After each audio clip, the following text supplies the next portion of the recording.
Olá, eufóricos ou euphorians. Quem é fã de Euphoria é o quê? Qual que é o nome? Eufóricos, Euphorians. Coloca nos comentários porque eu quero muito saber. Mas eu comecei este vídeo dessa forma, por quê? Porque hoje falaremos sobre a segunda temporada de Euphoria. Vocês pediram, eu assisti, atendi o pedido de vocês e trouxe este vídeo aqui pra gente conversar sobre Euphoria, ou euforia, como alguns dizem, né? Eu não quero fazer um vídeo extenso sobre a série, vou tentar ser o mais direto possível, mas eu quero conversar um pouco sobre tudo o que aconteceu, sobre os personagens. Então, bora lá, porque não tenho tempo a perder, né? Eu vou começar o vídeo já falando que eu adorei a segunda temporada, ela foi bem diferente em relação à primeira, eu senti que as duas tiveram um tom bem distinto. Eu ainda sinto que eu gostei mais da segunda, porque ela se aprofundou mais em personagens secundários. A primeira temporada foi muito focada no Nate e na Rue, e nos enredos ali, né, que eles se meteram, que envolviam principalmente a Jules. E nessa segunda temporada a gente percebe que personagens secundários, que eram os coadjuvantes, os antagonistas, acabam meio que roubando a cena. Principalmente nos últimos episódios, que eu fiquei assim, aclamando Lexi. Lexi, Lexi, Lexi! Ai, que personagem maravilhosa, gente. A melhor personagem de Euphoria, falo isso com muita certeza, porque a Lexi cresceu muito na segunda temporada. Quem acompanhava meus vídeos de análise semanal na primeira temporada sabia que eu via muito potencial nela. E nessa segunda temporada, ela só provou que esse potencial existia dentro dela e ela colocou ali pra comer naquela peça dela, né? Colocou ali todo mundo da vida dela, do círculo social dela, fez ali com que todos se englobassem naquela história. E assim, todo mundo sentiu a alfinetada que Lexi quis dar em cada um e foi maravilhoso. Principalmente o do Nate. Gente, aquela cena do Ethan interpretando o Nate na peça, eles dançando, maravilhoso. E ele sentiu tanto que ele até saiu nesse momento da peça, né? Ele saiu raivoso, tipo, eu sou Nate, Foi maravilhosa essa cena. E ele apanhando no começo da temporada, gente, do Fesco. Eu nunca enalteci tanto o Fesco igual eu enalteci nesse momento, que ele deu ali uma coça no Nate e deixou ele maravilhoso ali no hospital. Então foi isso. Gostei demais da peça da Lexi. Lexi pra mim roubou o show. Gostei muito de como a série tratou as emoções dela, se aprofundou nessas emoções, mostrou que ela vivia muito na sombra da Cassie, e a Cassie também acabou ganhando muito espaço para ser desenvolvida nessa segunda temporada, porque, querendo ou não, a Cassie foi uma personagem importante na primeira, mas ela não ganhava tanto destaque igual ela ganhou nessa segunda, que foi um destaque muito grande envolvendo a amizade dela com a Maddie, ela trair a Maddie se pegando com o Nate, e ainda por cima ela ser ignorante com a irmã dela, que é a Alex. Então, querendo ou não, a Cassie foi o triângulo aí dessa temporada que funcionou para conectar muitos enredos. E ainda falando sobre a Cassie, eu preciso destacar que ela foi uma personagem que teve muitas camadas aí sendo desenvolvidas, e uma dessas camadas que eu gostei muito, eu até posso ser linchado por falar que eu gostei da Cassie nessa temporada, que ela soube ser uma personagem ali pra gente entender um pouco do psicológico dela. Tanto ela quanto a Alex são fodidas da cabeça. A Alex usou esse negócio de fudido da cabeça pro bem, enquanto a Cassie usou pra fazer cagada, né? A Cassie é uma dependente emocional. Isso define muito essa personagem. Ela depende muito que os outros gostem dela, e ela precisa colocar ela à frente disso. Ela precisa se amar antes de esperar que alguém ame ela. E ela acaba percebendo isso, né, durante a temporada. Mas até ela perceber isso, ela se jogava muito em cima do Nate, ela queria o amor do Nate, ela queria que ele visse ela, que ele olhasse pra ela e falasse que amava ela. Sendo que o Nate é um cachorro que não tá ligando pra ninguém, nem pra Maddie, nem pra ela. Enquanto a Maddie é uma briguenta, que ainda tinha um coração ali no fundo. E a gente percebe isso naquelas cenas ali que ela tava de babá e que ela tava com aquela mãe do menino que ela cuidava. Então tem um coração ali na Maddie, só que a gente acaba notando que nem sempre ela usa esse coração, né? Às vezes ela é mais briguenta do que qualquer outra coisa, então ela precisa ouvir mais em vez de brigar. Mas a gente sabe que isso não vai acontecer, né? Porque a Maddie é difícil. E a Cassie é uma dependente emocional bobinha. Essas duas aí vão ainda se bicar muito na terceira temporada, eu tô sentindo. Mas assim, eu quero que isso aconteça, por quê? Porque eu gostei de todas as cenas envolvendo as duas, as brigas, a cena ali onde a Maddie descobre que a Cassie tava saindo com o Nate é maravilhosa, a cena depois da peça, onde a Cassie começa a tentar acabar com a peça da Alex, e daí a Maddie sobe no palco, e daí as duas brigam, a Maddie joga a Cassie na parede. Ótimas cenas. Obra-prima. Gostei muito dessa relação das duas, espero que isso evolua, que as duas conversem, que elas parem pra pensar em toda a amizade que elas já tiveram e deixem esse erro de lado, né, porque foi um erro.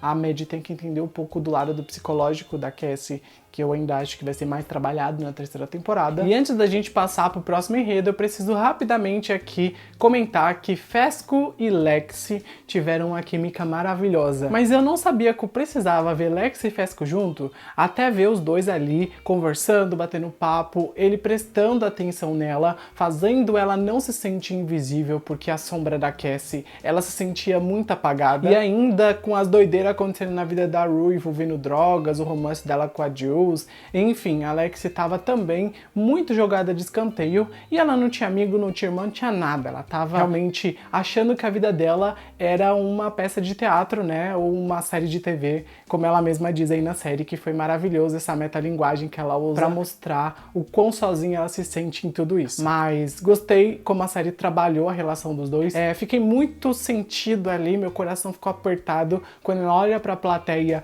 e vê que o Fesco não tá ali na peça, né, no final da temporada. Foi um momento que eu fiquei bem, assim, chateado. Eu não sabia que eu ia ficar chateado por causa disso, mas fiquei. Mas tinha um bom motivo, né, pro Fesco não tá ali.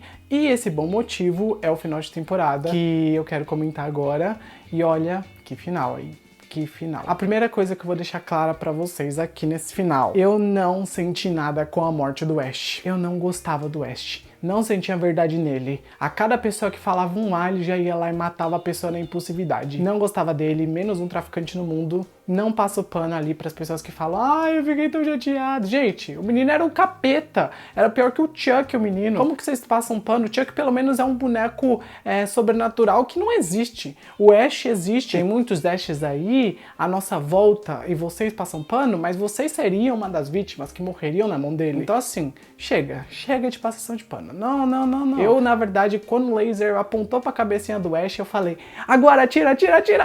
Atirou! Gostei do tiro. Ele pediu pra morrer, ficou lá atirando, queria sair marrentinho, se ferrou e ó, nem liguei. Mas o que mais me pegou nessa cena, como eu disse, não foi a morte do Ash, mas sim a reação do Fesco com a morte do Ash, que era o irmão dele, né, o irmão adotivo. A gente descobre um pouco mais da história desses dois personagens num flashback nessa temporada. E aí a gente acaba descobrindo que era um irmão de acolhimento, né, o Fesco. Só que eles querem uma ligação muito forte. E o Fesco é muito diferente do Ash. A personalidade dos dois é muito diferente. E eu percebo isso, e por isso que eu gosto mais do Fesco e sinto mais empatia por ele. Não defendo as coisas que ele faz de forma alguma. Eu acho que traficante não é uma coisa legal, mas o Fesco era um pouco mais íntegro do que o Ash. Então eu senti muito quando ele perdeu o irmão dele. E antes da gente falar aí do próximo enredo, eu acho importante ressaltar que aquela menina nova que apareceu nessa temporada, que ajudou o Fesco aí nesses últimos momentos, né, da cena aí onde o cara ia entregar ele pra polícia, tava com um gravador. Enfim, eu achei que ela foi um estorvo a temporada inteira, não serviu pra nada, ela só ficava usando droga e nada mais que isso. E aí no final ela deu essa ajudadinha e o povo passou o maior pano pra ela no Twitter. Eu fiquei, gente, a menina nem teve relevância na temporada, ela fez uma coisinha, vocês já estão enaltecendo ela como a melhor personagem da temporada. Vocês aceitam qualquer coisa, não dá, sabe? Mas, assim, gostei desse momento, só que eu acho que ela tem que se desenvolver mais na próxima, não só ser uma zumbi ambulante, porque pra mim ela era uma zumbi. Ficava usando droga e ficava lá, tô mal. Não sinto empatia por gente que usa droga. Não sinto. E por falar em não sentir empatia, eu preciso destacar que a Rue foi uma personagem difícil nessa segunda temporada. Olha, é difícil engolir a trama da Rue enquanto ela mesma não tenta se ajudar. Porque a temporada inteira foi ela ali, vou tentar superar o vício. E ela voltava a ficar viciada. Voltava, começava a traficar. Vou tentar. Ela lá se metia em mais um problema. Mas assim, no final das contas, quando a gente percebe que ela começa ali a interagir mais com ela mesma, que ela começa a ouvir ela mesma, e ela começa a entender o quão ruim as pessoas à volta dela ficam quando ela começa a usar drogas, eu percebi que ela deu uma avançada. Demorou pra ela perceber isso? Demorou muito pra ela perceber isso. Mas quando ela percebeu, ela deu uma leve evoluída, que foi ali no final, quando a gente vê toda a peça da Lexi, ela já tava ali um tempinho mais sóbria. Ela ficou sóbria o resto do ensino médio, né? Ela mesma narra isso. Então foi uma evoluída que era necessária pra essa personagem, porque ninguém mais aguentava, né? Eu adoro a Zendaya. A atuação dela e do resto do elenco, Sydney Sweeney, maravilhosa como a Cassie, tipo, uma das melhores aí da série. Mas às vezes não dá pra passar pano pro personagem. O ator interpreta bem, na verdade todo mundo de Euphoria entrega uma atuação maravilhosa, mas tem cada personagemzinho aqui que é difícil, né? E antes de dar as minhas considerações finais dessa temporada, eu preciso mencionar mais 4 personagens. 2 deles tiveram um enredo entrelaçado, que é ali o Elliot e a Jules. Eu senti que o Elliot foi uma grande adição pra essa temporada. Gostei do personagem, mesmo ele sendo drogadinho igual a Rue, eu percebi que os dois criaram uma conexão estranha, sabe? E uma conexão bonita. A música que ele cantou pra Rue foi bonita, gostei de ouvir essa música até o final. Foi uma música que eu senti que acrescentou muito pro enredo, acrescentou muito pra personagem, então os dois personagens se complementaram, assim como a Jules também se encaixou de uma forma meio disfuncional nesse triângulo amoroso dos três, não sei se eu posso considerar isso, mas acho que sim, é um triângulo amoroso. Não gosto de triângulos amorosos, já vou deixar isso bem claro, mas eu gostei de como eles três têm uma conexão diferente, se eu posso assim dizer. Eu acho que é diferente. Espero que o Elliot seja um personagem com mais desenvolvimento na terceira temporada. Assim como a Jules, né? Porque a Jules, tadinha, mais apagada do que a Jules nessa temporada não existe. E por falar em personagens apagados, né? Cat. Tipo, só Cat. O que a Cat fez nessa temporada? Não sei. Alguém sabe o que a Cat fez nessa temporada, na verdade? Porque eu só ouvi o nome às vezes, Cat.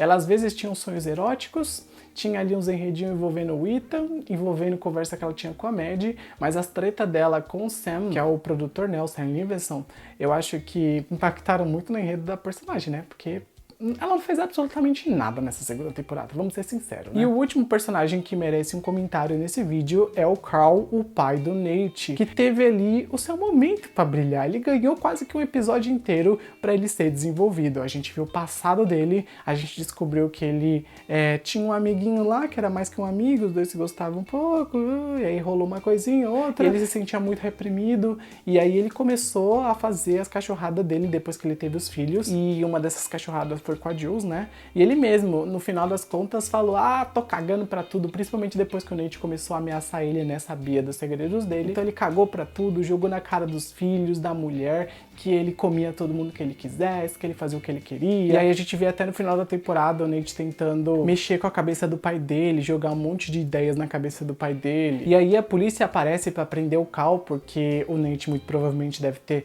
mandado as provas ali de pornografia que ele tinha, né? Que ele gravava os outros, então ele vai preso. E aí foi um final interessante para um personagem até que interessante. Eu gostei do desenvolvimento dele, gostei de como trabalharam o lado psicológico. Eu gosto de como Euphoria trabalha o lado psicológico dos personagens, esse é o grande ponto forte. Eu faria um vídeo longuíssimo aqui só falando disso, mas eu quero ser direto. Teve um desfecho legal e eu espero que na terceira temporada Nate e o pai dele dividam uma cela igual ali para os dois baterem bastante. Só concluindo, gostei da segunda temporada de Euphoria, acho que ela encontrou um novo rumo. Eu sinto que ela é muito diferente da primeira temporada e isso não é ruim, na verdade isso é muito bom. Ela soube encontrar uma originalidade em torno da originalidade que ela já tinha. Não foi uma temporada muito rápida, na verdade foi uma temporada mais densa, mais introspectiva, uma temporada que soube trabalhar bem e aos poucos tudo que ela precisava. Então, obviamente, a gente teve episódios muito longos, com enredos ali que se estendiam sem necessidade, mas no final das contas a gente entendia que precisava daquilo, sabe? Aquilo era a pecinha